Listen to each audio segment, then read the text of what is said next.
stuff in, something that I can stay out of the weather in, because I'm homeless. I didn't have anywhere. I don't have anywhere to go or anywhere to stay out of the rain, and I had my dog and everything. And I was like, "Can you guys please get me a rental vehicle?" It took them a good, week and a half before they actually agreed and got me a rental vehicle. But then the insurance adjuster came out and evaluated my truck, totaled it, and then the insurance adjuster for the municipal insurance made me the odd offer. And the day I denied the offer, they took the rental car back, said, "Turn it in. You have to turn it in." And I'm like, "Oh, we're not done yet." I was like, what am I supposed to do? And they didn't care, and they put me on the street. They put me back out on the street. So I had no choice. Even though they totaled my truck, I had to stay in that again, and I was driving that around, and yeah, this is even worse.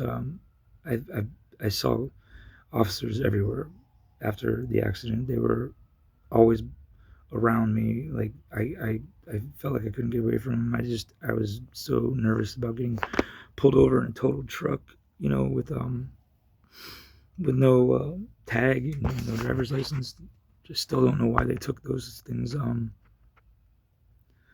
So I mean, I had some stuff in my truck that I wanted to sell. One of them was a guitar. I had found an old guitar in this old abandoned shack on the side of the road one day, and it looked like a Gibson. So I found a guitar store, and I took the guitar to try to sell it at this guitar store. And I went in, and the guy looked at it and appraised it, and he's like, "Oh, unfortunately, it's a knockoff. It's a Japanese knockoff of a Gibson." And I'm like, "Oh, that sucks. How much is it worth?" And he's like, "It's only worth like $75." I was like, "All right, I understand. Thank you for looking at it for me." And I walked back out to my truck, and I had just fixed the AC in my truck too, so I actually had working AC. I was really happy with that. Because Greensboro gets really hot. Um, I figured I'd just hang out there for a second and finish my lunch. I had lunch in my truck, and me and the dog were just sitting there eating some chicken wings, sitting in the parking lot. And while I was eating my lunch with the AC running and just feeling okay, um, 3 or 4 unmarked trucks and SUVs just pull in on all sides of me and behind me and everything. They came up to my passenger window, to my driver window. Some guy knocked on the window. He had a beard like I do now. I mean, he looked like me almost. Like I was like, who are you? And he's like, "Is your dog friendly?" And I'm like, "No, my dog is not friendly. Who are you? What do you want?" And he's like, "Step out of the car." And I'm like, "Who are you?" And he's like, and he pulls out this badge, and it was like this gold and white Mickey Mouse looking. I was like, "What the hell is that?" I was like, "Who are you people? What are you telling me to get out of my truck for?"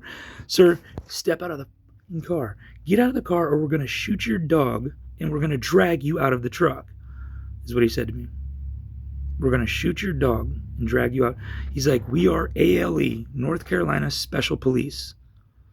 It was like 1 o'clock in the afternoon. ALE, North Carolina Special Police. I looked at him and I'm like, "This isn't a traffic. What are you doing?" I was like, "I'm not doing anything wrong. I'm just sitting in this parking lot eating lunch." And he's just like, "Step out of the fucking car." He opened my door. They dragged me out. I'm yelling. I'm like, "What what are you doing? Stop." And I was like, "Are your body cameras on?" And they're like, "We don't have body cameras." I was like, "Oh, this is going to be fun."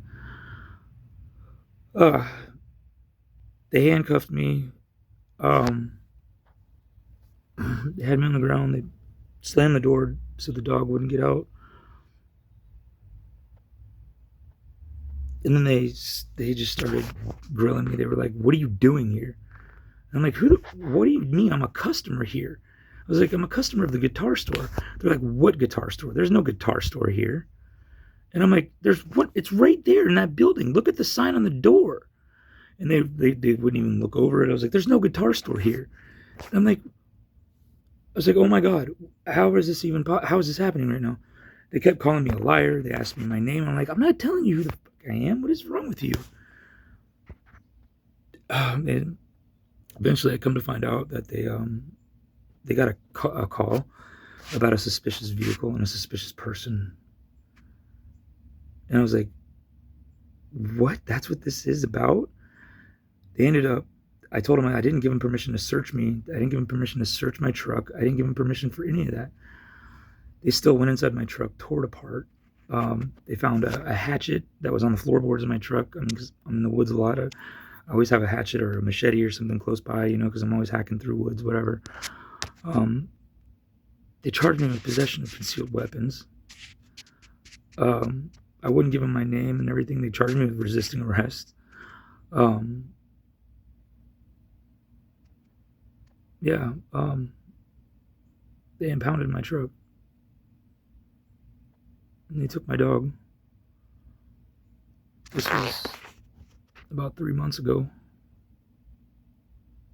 I still don't have my truck back. Still don't have my dog back. They had all my stuff in the back of my truck. Everything I owned was in the back of it. They kept me in jail for 9 days because I couldn't bond out or anything like that. I didn't have any friends or family on me out that could bond me out. Didn't have any phone numbers. They smashed my phone, and it was actually the same phone that I got additional footage of the car accident with too. That's the phone that they destroyed.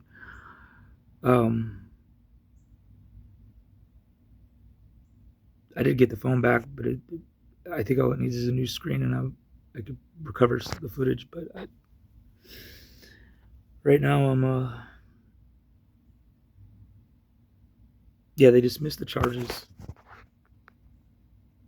After 9 days, I was sitting in jail. Couldn't walk when I was in jail.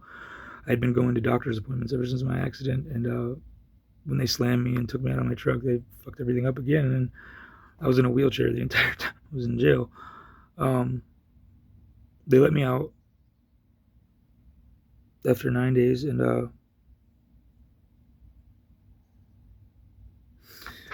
I think it was a month after they let me out, I was arrested again by Greensboro PD.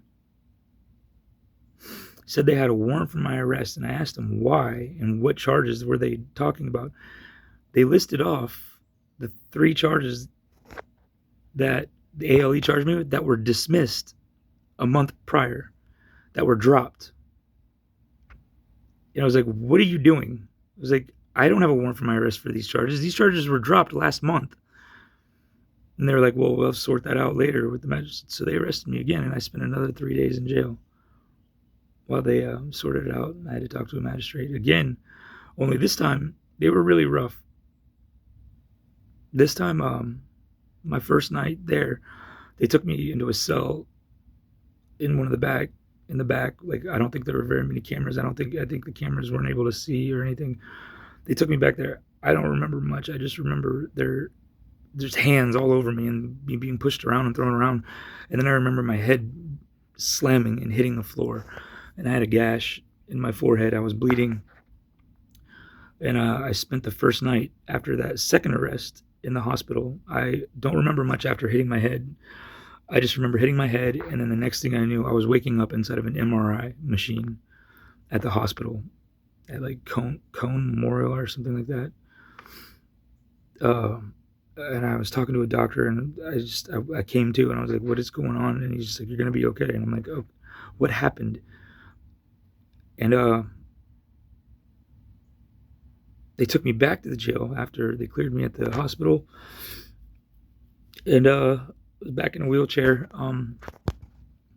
This time I was really messed up. My back, everything, I couldn't walk. My back was bad. It was about 3 days before I saw a magistrate. The magistrate started reading off my charges, and I'm like, wait, or no, this is my first appearance with the judge. And the judge started reading off the charges. I was like, Your Honor, wait, stop. I was like, please. I was like, these charges were dismissed last month. These charges were all dropped. I don't know why I've been arrested again. And the judge stopped, and then she looked at the prosecutor. The prosecutor's like, we don't have any information on that. And I was just like, I was like, can you guys please look into this? These charges were dropped. I was already arrested for these. These were already dropped and dismissed. I was like, what is going on? Please, somebody please get to the bottom of this. And the judge saw something on her paperwork, and she's like, wait a minute. It says here that the day of his incarceration is the day something didn't match up. And the judge looked at it and saw the dates and was like, something's not right here. She's like, sir, we're gonna release you with a $500 unsecured bond, so that you can get out today and get your, get things sorted out and whatever. And we're gonna get to the bottom of this, and just wait for a letter or a phone call and stand by. I was like, okay. Ended up there was another court date set for me for like September 19th, and I was like, what the. But they took me back to the jail after the court was over, and they started my release. And usually, right before you get released, you see a magistrate, and the magistrate gives you your release conditions, And they brought me up there to see the magistrate. The magistrate's, I don't have any paperwork on this, man. And they were like, what? The magistrate was like, I don't have any paperwork on it. There's no release condition. I don't have anything on this guy. That's when the officers, like, they just immediately went into like a panicked rush, and they grabbed me in the wheelchair and they forced me out of it where I could barely walk. I practically, they ran me down the corridor and then pushed me out the fucking front door. I had to crawl to a bus stop. I got on a bus, and I asked the bus driver if he could tell me which buses I needed to take to get to Cornwallis, because I had a friend on Cornwallis, and he had a shed in the back of his house that he was letting me keep some of my stuff at and letting me stay in when I needed to, and that's where I'm at now. But I can't find an attorney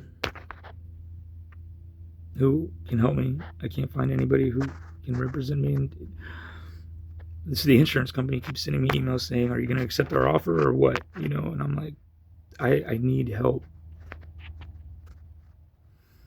And I can't find an attorney who'll do it. I called some of those accident referral lines, and they kept sending me to attorneys in other cities like Charlotte or Raleigh. And I'm just like, I need an attorney in Greensboro, somebody that I can sit down and talk to and tell my story to, and who will listen and understand the severity of this issue. Because I'm pretty sure I'm still being stalked every time I leave my friend's shed by these police officers, by this law enforcement. Since when does ALE, the Alcohol Division Special Police in North Carolina, who's responsible for handling underage drinking and fake IDs, when do they get dispatched for a suspicious person call? I don't know what's going on, and I could use some help, and I don't know who to turn to for it. But it's already 25 minutes into this video. I'm sorry it's so long, but that's it. That's my update for now. If anybody can help, just please get in touch. Thank you.